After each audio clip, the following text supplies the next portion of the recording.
श्रीगुरुभ्यो नमः। हरिः ॐ। ॐ भद्रं कर्णेभिः शृणुयामदेवाः, भद्रं पश्येमाक्षभिर्यजत्राः, स्थिरैरङ्गैस्तुष्टुवागुंसस्तनूभिः व्यशेमदेवहितं यदायुः। स्वस्ति न इन्द्रो वृद्धश्रवाः, स्वस्ति नः पूषा विश्ववेदाः, स्वस्ति नस्तार्क्ष्यो अरिष्टनेमिः, स्वस्ति नो बृहस्पतिर्दधातु। ॐ शान्ति शान्ति शान्तिः। ॐ नमस्ते गणपतये, त्वमेव प्रत्यक्षं तत्त्वमसि, त्वमेव केवलं कर्तासि, त्वमेव केवलं धर्तासि, त्वमेव केवलं हर्तासि, त्वमेव सर्वं खल्विदं ब्रह्मासि, त्वं साक्षादात्मासि नित्यं।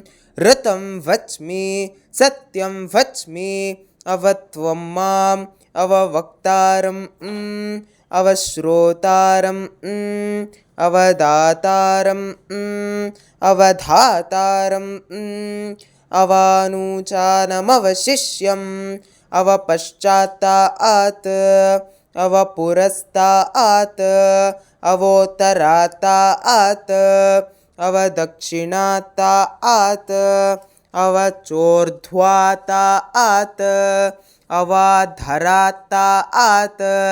सर्वतो मां पाहि पाहि समन्तात्।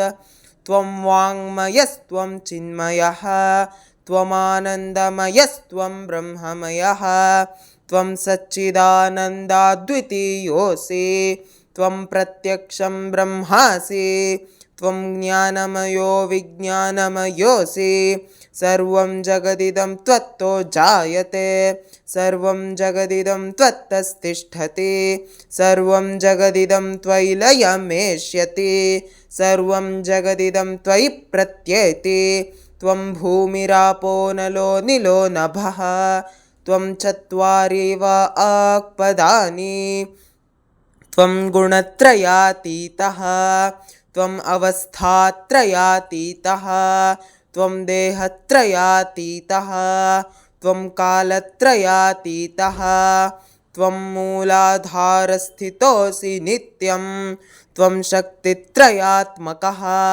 त्वां योगिनो ध्यायन्ति नित्यं।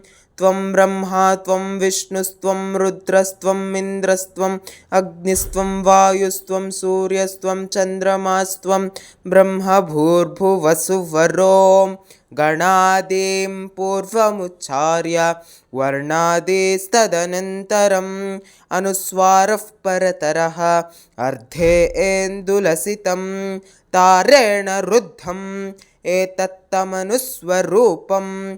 गकारः पूर्वरूपम्, अकारो मध्यमरूपम्, अनुस्वारश्चान्त्यरूपं, बिन्दुरुत्तररूपं, नादः सन्धानं सगुंहिता सन्धिः। सैषा गणेशविद्या गणकऋषिः निसृद्गायत्रीछन्दः, श्रीमहागणपतिर्देवता।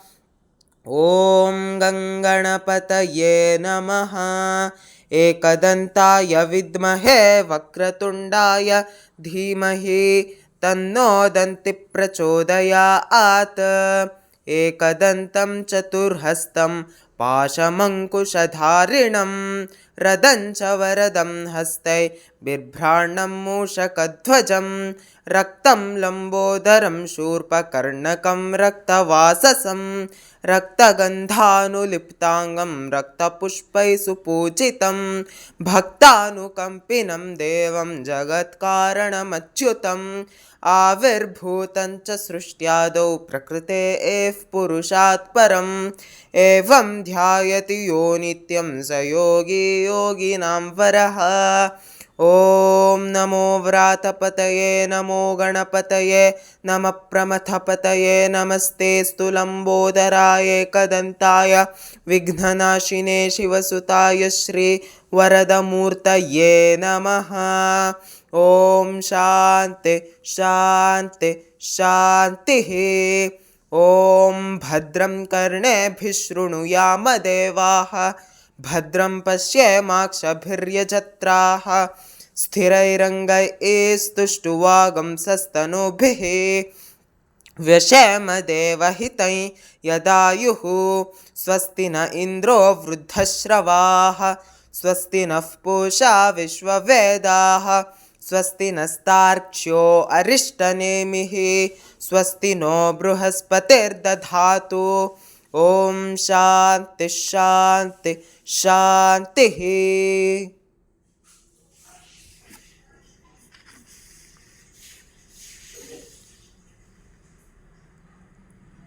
ಈ ಮೊದಲನೇ ಸಾಲು, ಈ ಎರಡನೇ ಸಾಲು, ಈ ಮೂರನೆಯ ಸಾಲು, ಈ ನಾಲ್ಕನೆಯ ಸಾಲು, ಈ ಐದನೆಯ ಸಾಲು,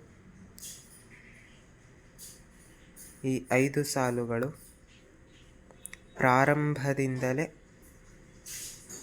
ಅಂದರೆ ಈ ಸೂಕ್ತನ ಪ್ರಾರಂಭ ಮಾಡುವಾಗ ಈ 5 ಸಾಲುಗಳನ್ನು ಹೇಳಬೇಕು, ಹಾಗೂ ಈ ಸೂಕ್ತವನ್ನು ಮುಕ್ತಾಯಗೊಳಿಸುವಾಗ ಈ 5 ಸಾಲುಗಳನ್ನು ಹೇಳಬೇಕು. ಈ 5 ಸಾಲುಗಳಿಗೆ ಮಂಗಳ ಸ್ತೋತ್ರ ಎಂದು ಕರೆಯುತ್ತಾರೆ. ಇದನ್ನು ಈ ಸೂಕ್ತದ ಪ್ರಾರಂಭ ಮತ್ತು ಕೊನೆಯಲ್ಲಿ ಹೇಳಬೇಕು.